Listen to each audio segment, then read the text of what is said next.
عید کا لفظ عود سے ہے، جس کے معنی لوٹنے کے اور بار بار آنے کے ہیں۔ کیونکہ ہر سال لوٹ لوٹ کر آتی رہتی ہے، اس لیے اس کو عید کہتے ہیں۔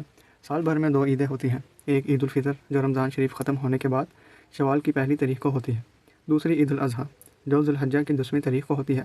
یہ خوشی کا دن ہوتا ہے۔ حضرت انس رضی اللہ تعالیٰ عنہ فرماتے ہیں کہ رسول اللہ صلی اللہ علیہ وسلم جب ہجرت کر کے مدینہ طیبہ تشریف لائے تو مدینہ شریف کے مسلمانوں کو خوشی دن مناتے دیکھ کر فرمایا، یہ کیسے دن ہیں؟ ان لوگوں نے کہا، قدیم زمانے سے ہم لوگ ان دنوں میں خوشیاں مناتے چلے آتے ہیں۔ تو آپ نے فرمایا، اللہ تعالیٰ نے تمہارے لیے ان دنوں سے بہتر 2 دن مقرر فرما دیے ہیں، تم ان میں خوشی منایا کرو، ایک عید الفطر اور دوسری عید الاضحیٰ۔ اور آپ صلی اللہ علیہ وسلم نے فرمایا، ہر قوم کے یہاں عید ہوتی ہے اور یہ ہماری عید ہے۔ عید کے دن غسل کرنا، مسواک کرنا، خوشبو لگانا، اچھے سے اچھا لباس پہننا اور نماز کو جانے سے پہلے کھجوریں، اور اگر کھجور نہ مل سکے تو میٹھی چیز کھا کر جانا، راستہ بدل کر جانا آنا، یعنی ایک راستے سے جانا اور دوسرے راستے سے واپس آنا، راستہ اور عیدگاہ میں بکثرت تکبیریں پڑھنا، عیدگاہ یعنی آبادی سے باہر عید کی نماز پڑھنا، اگر کوئی تکلیف اور عذر نہ ہو تو عیدگاہ پیدل جانا، عید الاضحیٰ میں نماز کے بعد آ کر سب سے پہلے اپنی قربانی کا گوشت کھانا، یہ سب سنتیں ہیں۔ اور آپ صلی اللہ علیہ وسلم نے فرمایا، اس دن کو اللہ تعالیٰ نے مسلمانوں کے لیے عید بنایا ہے، لہٰذا اس دن خوب غسل کر لیا کرو، اور اگر خوشبو ہو تو لگا لیا کرو، اور مسواک تو ضرور ہی کیا کرو۔ نماز سے پہلے صدقہ الفطر کا ادا کرنا ضروری ہے اور واجب ہے۔ رسول اللہ صلی اللہ علیہ وسلم نے فرمایا، جو شخص صدقہ فطر نماز سے پہلے ادا کرے اس کا صدقہ فطر مقبول ہوگا، اور جو شخص نماز کے بعد ادا کرے گا تو وہ خیراتوں میں سے ایک خیرات ہوگی۔ رسول اللہ صلی اللہ علیہ وسلم عید الفطر میں نماز سے پہلے چند طاق کھجوریں کھا کر نماز کے لیے تشریف لے جاتے تھے، اور بقرہ عید میں پہلے نہیں کھاتے تھے بلکہ واپسی کے بعد اپنی قربانی میں سے تناول فرماتے، اور اگر کھجوریں دستیاب نہ ہو سکیں تو کوئی میٹھی چیز کھا لیں جیسے شہد کھیر وغیرہ۔ راستہ بدل کر جانا آنا سنت ہے، ایک راستے سے جاتے اور دوسرے راستے سے واپس آتے تھے راستے میں، اور عیدگاہ میں تکبیریں زیادہ پڑھنا بہت اچھا ہے۔ اللہ تعالیٰ فرماتے ہیں، لِتُكَبِّرُوا اللَّهَ عَلَى مَا هَدَاكُمْ، اللہ کی بڑائی بیان کرو اس لیے کہ اس نے تم کو ہدایت دی ہے۔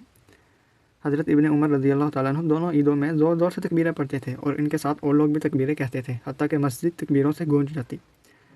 حضرت ابن ابی موسیٰ رضی اللہ تعالیٰ عنہ فرماتے ہیں کہ جب لوگ عید کی نماز کے نکلے تو راستے میں زور زور سے تکبیریں پڑھتے ہوئے چلیں۔ عید کی نماز ہمیشہ آبادی سے باہر میدان میں پڑھنی مسنون ہے، کیونکہ رسول اللہ صلی اللہ علیہ وسلم نے یہ نماز ہمیشہ میدان میں ہی ادا فرمائی ہے۔ ہاں، اگر بارش وغیرہ ہو تو مسجد میں بھی ادا کر سکتے ہیں۔ عیدین کی نماز کا وقت خوب اچھی طرح سورج نکلنے کے بعد سے دوپہر تک رہتا ہے۔ افضل وقت یہ ہے کہ جب 1 یا 2 نیزہ آفتاب اوپر چڑھ جائے تب نماز پڑھی جائے۔ حضرت جندب رضی اللہ تعالیٰ عنہ فرماتے ہیں، رسول اللہ صلی اللہ علیہ وسلم عید الفطر کی نماز 2 نیزہ آفتاب چڑھنے کے بعد پڑھاتے اور عید الاضحیٰ کی 1 نیزہ کے بعد پڑھاتے۔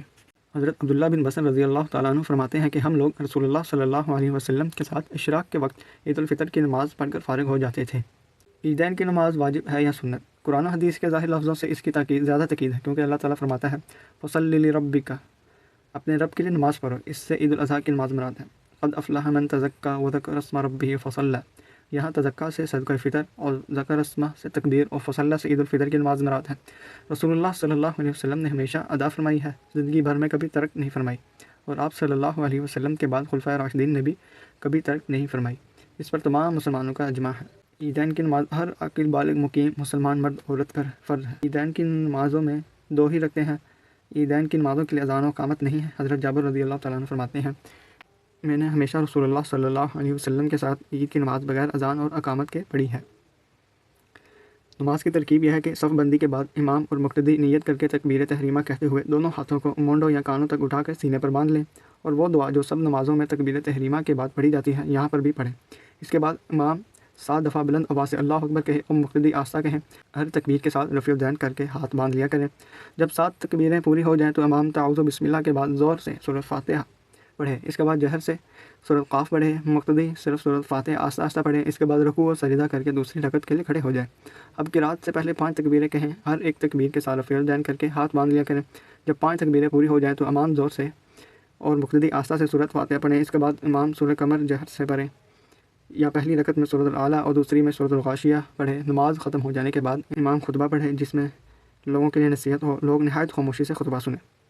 حضرت عمر بن عوف رضی اللہ تعالیٰ عنہ فرماتے ہیں، رسول اللہ صلی اللہ علیہ وسلم نے عیدین میں 12 تکبیریں فرمائی ہیں۔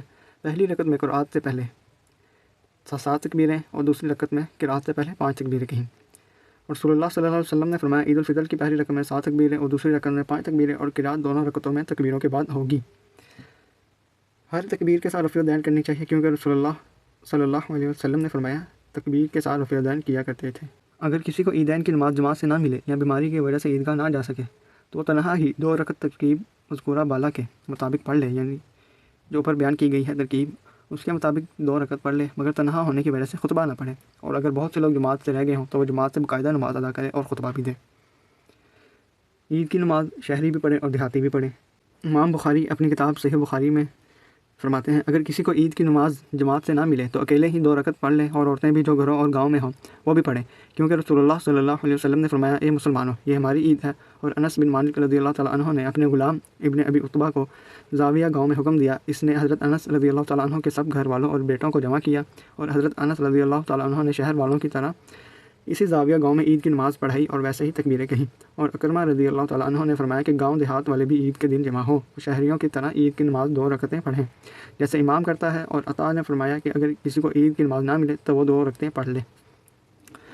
عورتوں کو عیدگاہ میں لے جانا چاہیے، وہ بھی نمازیں پڑھیں، ہاں جو حائضہ ہو وہ بھی جائیں، لیکن نماز نہ پڑھیں، دعاؤں میں شریک رہیں۔ امام عورتوں کو بھی واعظ و نصیحت سنائے۔ اگر عیدین کی نماز کسی مجبوری کی وجہ سے اس دن نہ پڑھی جا سکے کہ جیسے زیادہ بارش ہو یا چاند کی اطلاع دیر سے ملے تو کیا کرنا چاہیے؟ رسول اللہ صلی اللہ علیہ وسلم نے ایسی مجبوری کی حالت میں دوسرے روز ادا کرنے کا حکم دیا ہے۔